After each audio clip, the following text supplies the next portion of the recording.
Go right ahead. Hi, and welcome back to Women's Heart Podcast on VOE Network.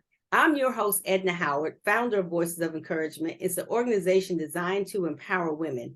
And I'm so excited you're joining me for another empowering message because this year we're shining the spotlight on mindset, lifestyle, wellness, and business. And for the first 3 months of this new year, we're focusing strictly on mindset, getting the word out, how important mindset is to moving in life.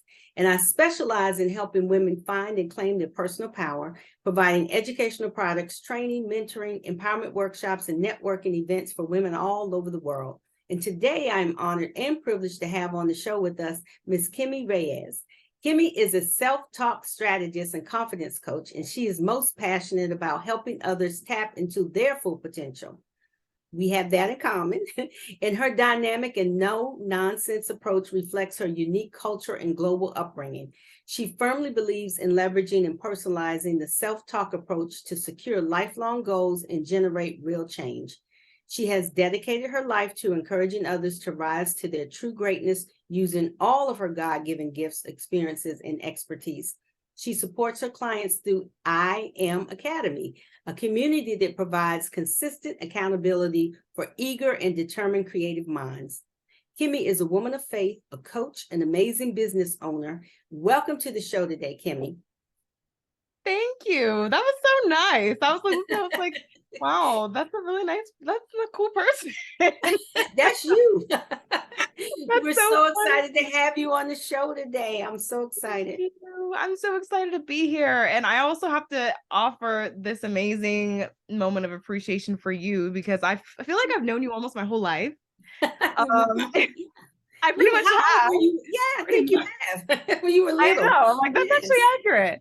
But, Yes. it's just really cool to come from a different perspective because even Yes. though, you look up to people when you're growing up and you have Yes. certain people that you like view as like adults or like, whatever, like, oh, that's my Right, friend's right. mom. Or, and now I've come into this era of my life where I'm having revisiting these relationships and just the Right. conversations are so different because so much time has passed, Yeah, and that's And like so you were saying, good. there's so much more common ground. Yeah, I think that's what it is. And you and I both believe in mindset and empowering others. So isn't Amen. that interesting how life just kind of reconnects folks Yeah. I mean, based it's the on way God interests? works. Yeah, yeah, I love it. So let's jump right on in. I would love for you to tell us and share with us from your heart who you are and what makes you get up in the morning. Who I am and what makes me get up in the morning. Well, um, I think that's a really cool question. I'm actually going to answer it backwards because I think what gets me up in the morning is sort of what creates who I am. Mhm. And the thing about that is that the concept of that for me is very fluid. What got me up in the morning today isn't the same as what got me up in the morning 10 years ago. Right.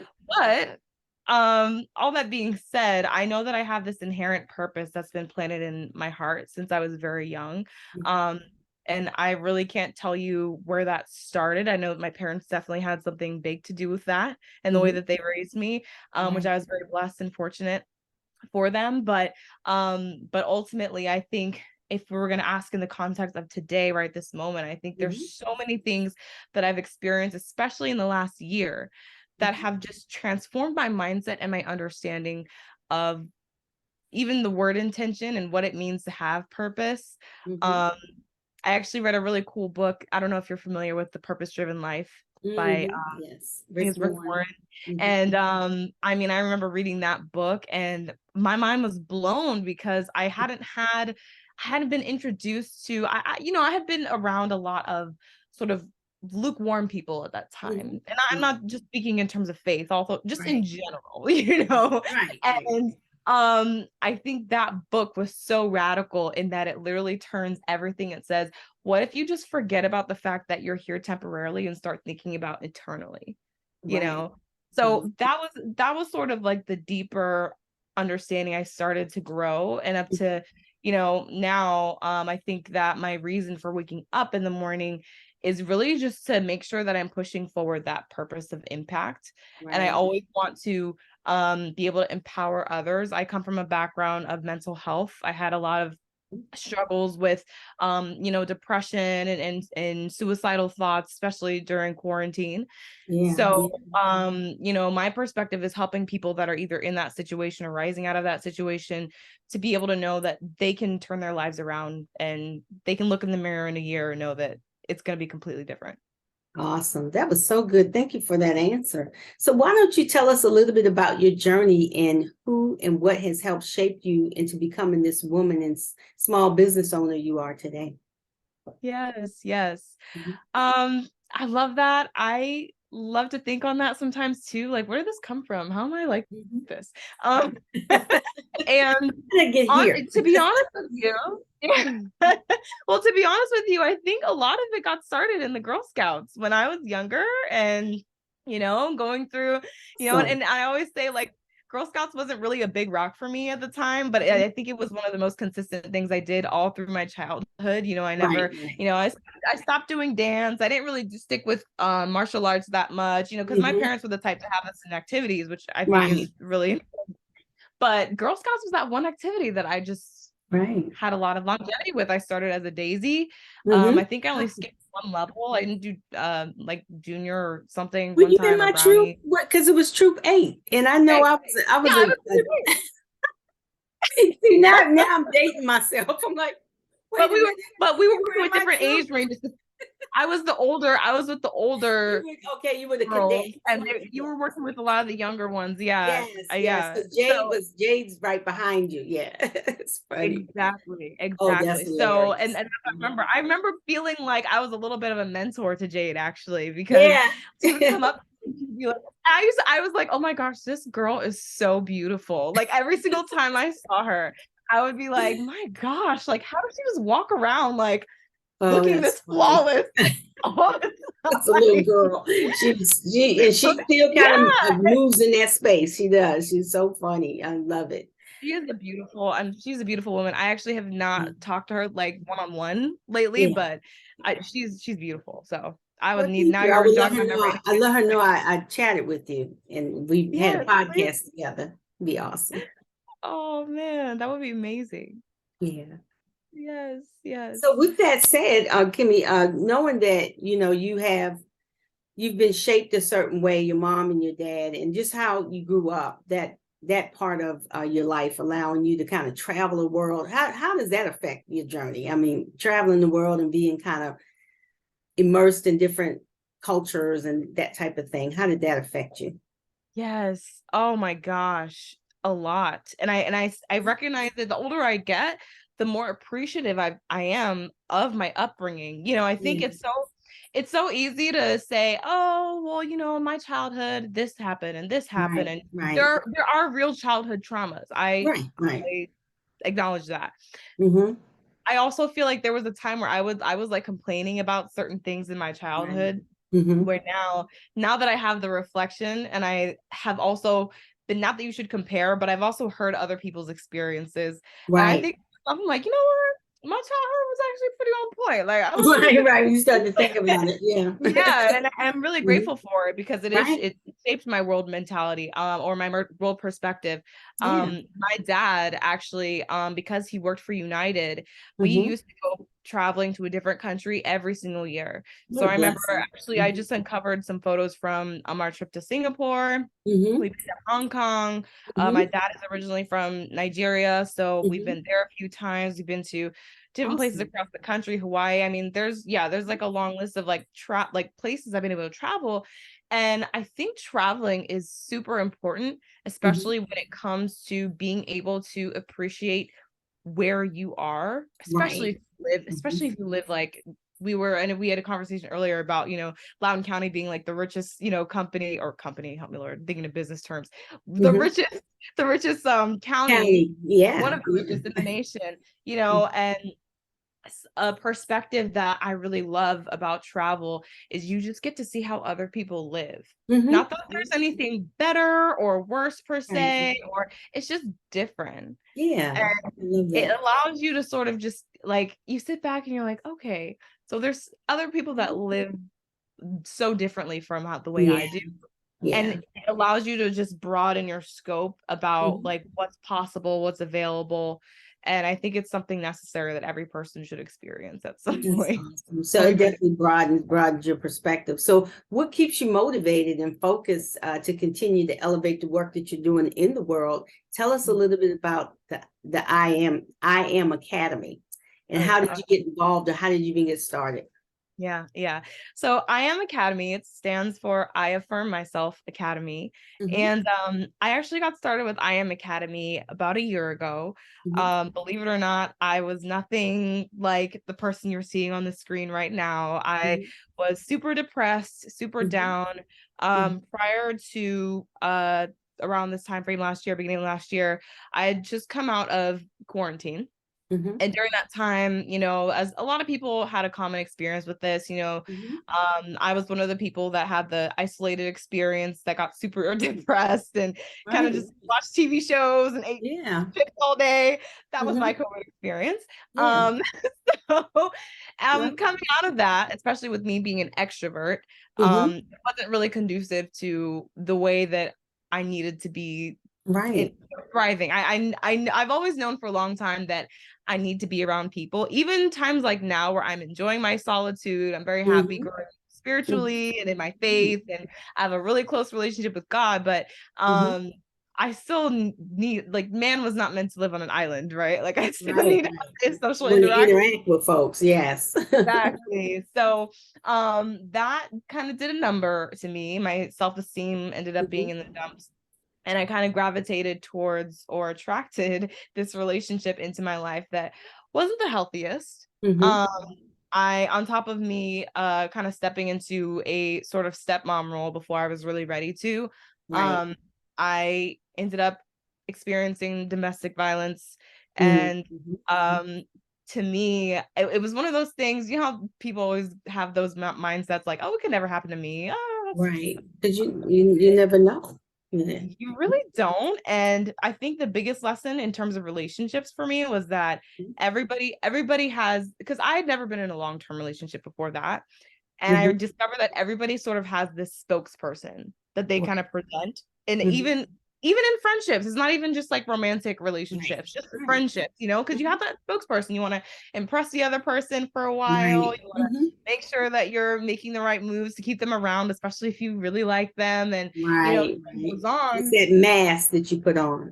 It is. It Hmm. is. And, to be honest, sometimes it's a good thing. Sometimes you Hmm. want to have that spokesperson up, you don't Right. want Right. to come out or it's not going to end well.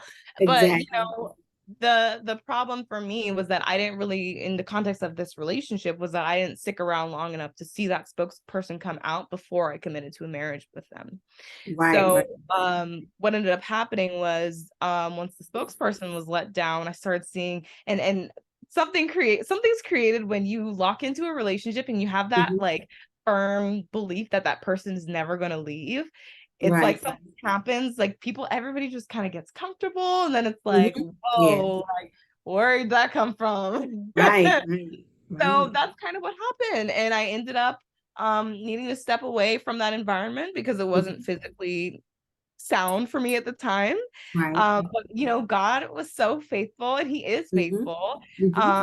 And he really gave me the tools. The Awesome. way that I kind of experienced this transformation that led to the formation of I Am Academy was because I had been instilled in me from a business organization I was part of, Hmm. um, the power of the spoken word. Proverbs, I think it's Yes. Proverbs 23:7, as a man Mhm. thinketh. Um, and in that, that concept just talks about, what you speak and what you put into existence, that's what you're bringing into fruition in your life. Yes. Um, and I remember sitting there, and I was in the depths mentally, and I was like, you know what? Mhm.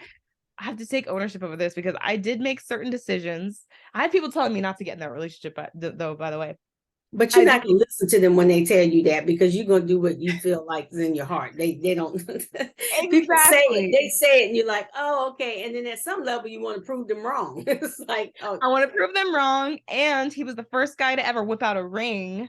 So I'm okay. like, oh, this is like a once in the lifetime. Okay. You know what I mean? Like, for me, I was just excited. Happening. Yes. I never had somebody actually like commit to that to me before in that Right. way.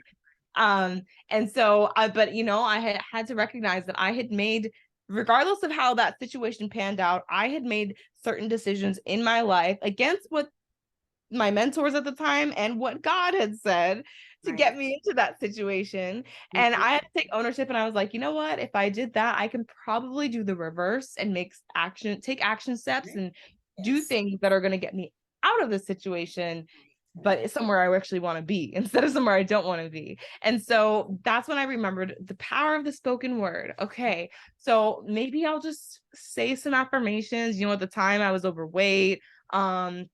I was very lethargic. I had all these like mental health craziness situations. And I was like, the most I can think to do is speak some affirmations in the morning. Yeah, maybe it'll Yes, work. ma'am. Maybe it won't work.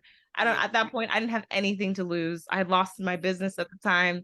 I had Mhm. lost my sanity almost, you know. So Mhm. I was Mhm. like, I'm just going to speak these affirmations. I Mhm. wrote down a list of 10 things that I wanted to change about my life. Okay. And by the end of that summer, I checked off all 10 things off that list. And I Mhm. started to think to myself, like, okay, if this stuff is real, like, Yes, it is. what if yeah, I know. I'm like, what if I could teach somebody else how to do this? Right. So I started showing my friends, and I was like, okay, you got to go watch this documentary. And here, you Right. need to go watch it. And I started showing them how to start to leverage their spoken word and create Mhm. things in their lives. They started seeing their lives change. And then Mhm. as I started to observe all these things happening, I was like, maybe this will be a good business idea. So Is that's it how I look am at academy. God? Yes, I love that. It's like but typically too, Kimmy, when something either happens to you or Mhm. happens to someone around you that you want to change, that you get into that position of I got to change this, and you go through that process, now you can teach it to other people. So God uses everything. Think about it. Yes, I it's love true. it.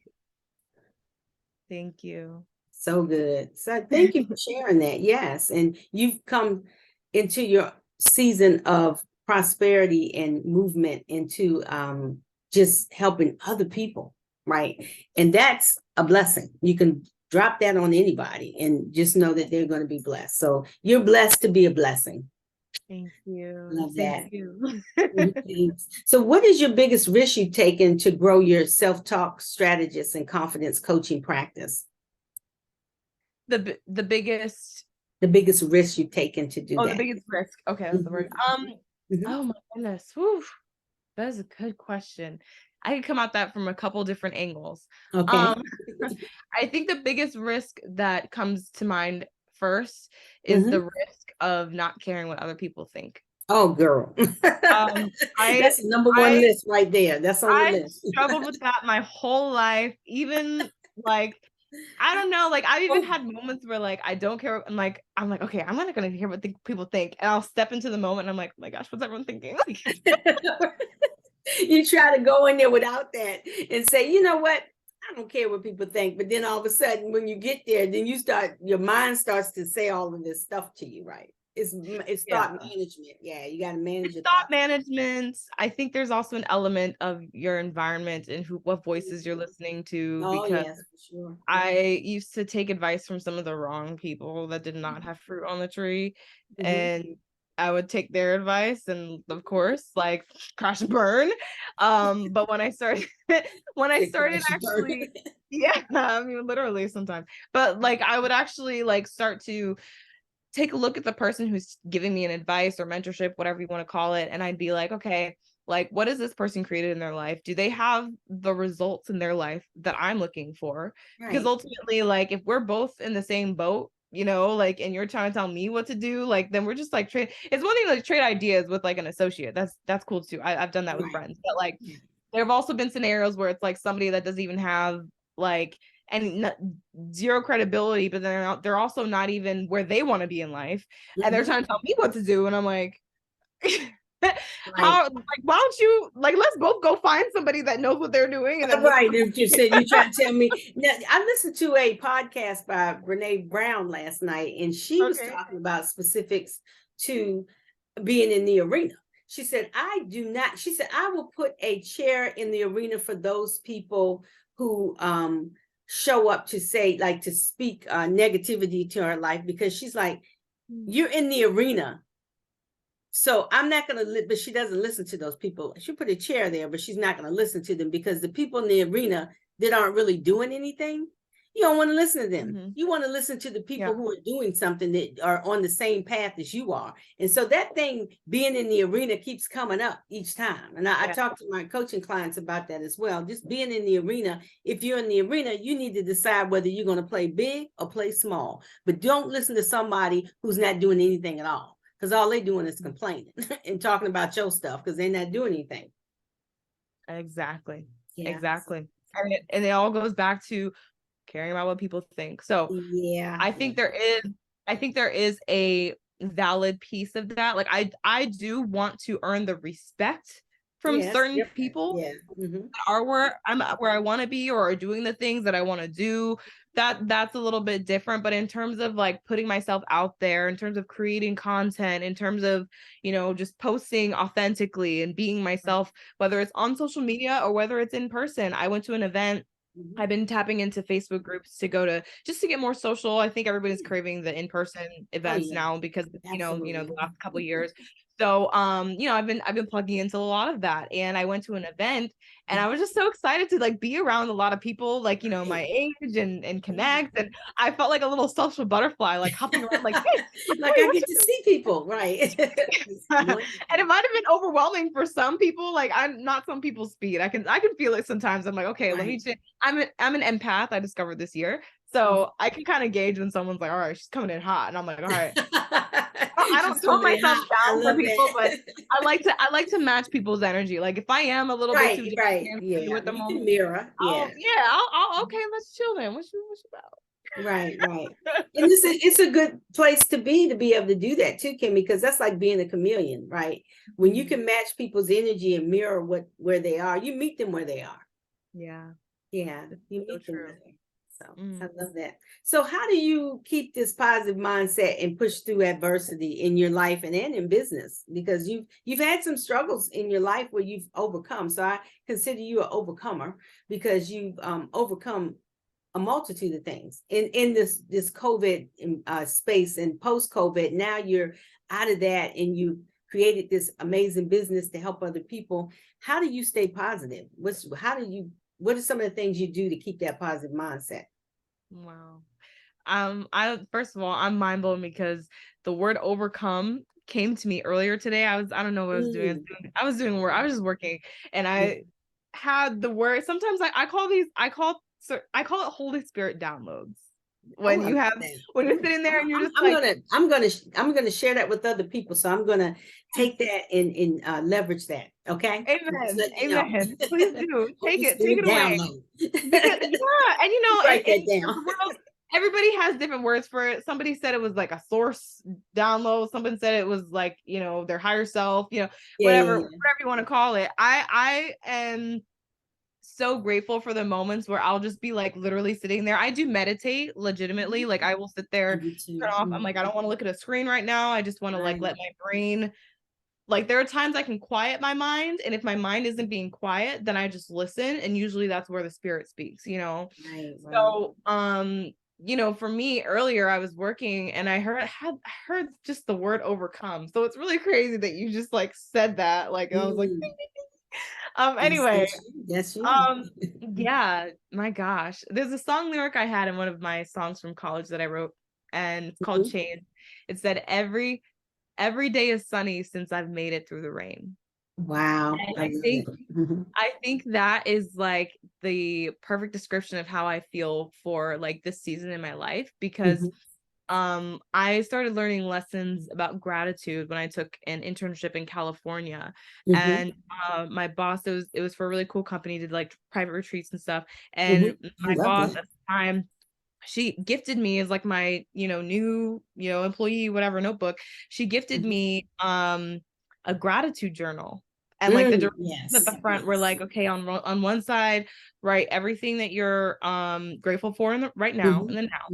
But on the left side of the page, write down everything that you're going to be grateful for in the future. Oh, I like that. That little tweak, I was like, It's a Cool. different way to do it. I mean, because I've heard, write down 3 things, because I do that. I write down 3 things in the morning, every morning, I have my Yes. grateful journal. And it could be little things. It's not like, oh, these big things are happening. It could be, I take a walk on the river in the morning, just being grateful to be able to get out to do that. Because some people did not get to get up that day and do that, right? So I'm just grateful to get up in the morning and then find the little things along the way. But Yeah. having a journal, like you said, being able to write it down for the current and then also for the future, I love that. That's good. I love that. Yes. Yes. And it was a powerful exercise to do Mhm. every morning. I've done that. I've been nowadays, I mean, that was like another form of affirmations for me because Yeah, I would always write them out as affirmations. Like, I am grateful for my hands. I am grateful for the roof over my head, right, But right. I'm a lot more focused on my meditating, which I feel like has been even more powerful in some ways because I Mhm. incorporate with prayer and things like that. Yeah, yeah. But like the gratitude practice really, really amplifies your ability to start recognizing how many things are going well. I love Mhm. Mhm. I don't know. I don't remember whose podcast it was. I just heard it somewhere Mhm. in my life experience that the Right, things we experience today, most of us in the United States at least, like we are living better. Even if you're like the poorest person like on the street begging or something, right, we're right. we are living better, not only better than the people, like half the people in the world today. So Mhm. only 4%. A lot of people don't know this. Mhm. Mind blown. We are 4% of the world population, the United States. We're actually like a little and we're Right, not the right. rich people. We have a big presence in the world, but we're 4%. Right. And then and then Yeah. the other thing that blew my mind that somebody pointed out was that like if you compare the way that kings and queens lived, like Mhm. back in the day, like even Jesus's day and stuff, we live better than kings and queens lived back in Right. the day. And I mean, when somebody said that, I was like, Wow. Yeah, it's kind of mind blowing, right? yeah, because I looked at my life and I'm like, this is so true. Like Mhm. even if I was, because for a long time I was struggling financially. Now, thank God I'm getting that back on track. But Mhm. even though I was struggling financially, I like looked at how much I had and how much I had Mhm. been through, and I was Right. like, I really have zero reason to complain. I'm not Right. sitting up Right. here wondering like if I'm gonna eat this week, like You can at least I manage have, that, right? You have that, so yeah. you're covered. Yeah, I love that. So just the gratefulness practice that really has keeping you in that positive mindset. I love that. So Kimmy, I'm going to ask you this question. I love to ask this question because I always want to find out, what is your superpower? What makes you unique? Being a connector. Being a connector of people, hearts, souls, just connecting in general.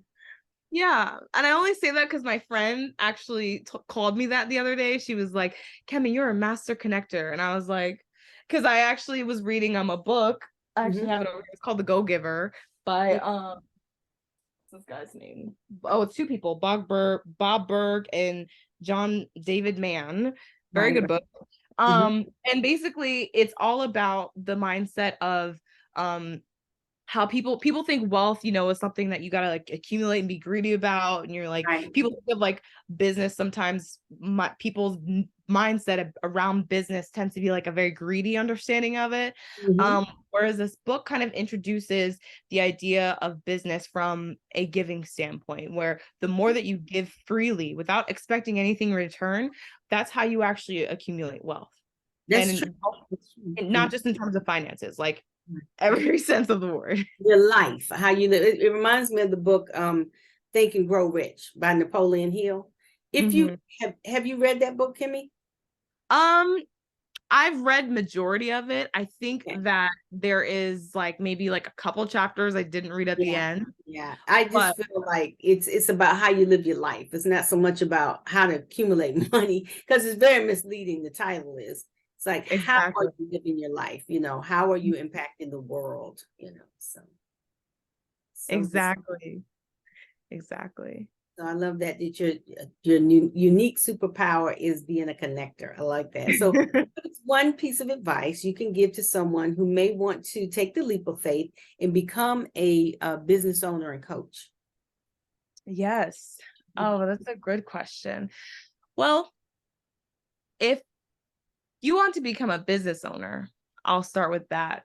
because there's different kinds of business owners. And I think that it's worth acknowledging that no matter where you want to be successful in business, there's going to be some level of mindset switch that you're going to have to make, Oh, that's especially if you're coming from being, the like you were saying, like a job like corporate 9 to 5, or mhm, even if it's not 9 to 5, even if you're working at a restaurant and you're just, right, a server or something, like there's a different mindset from mhm, any of those kinds of positions that you could have mhm, versus being an owner of something.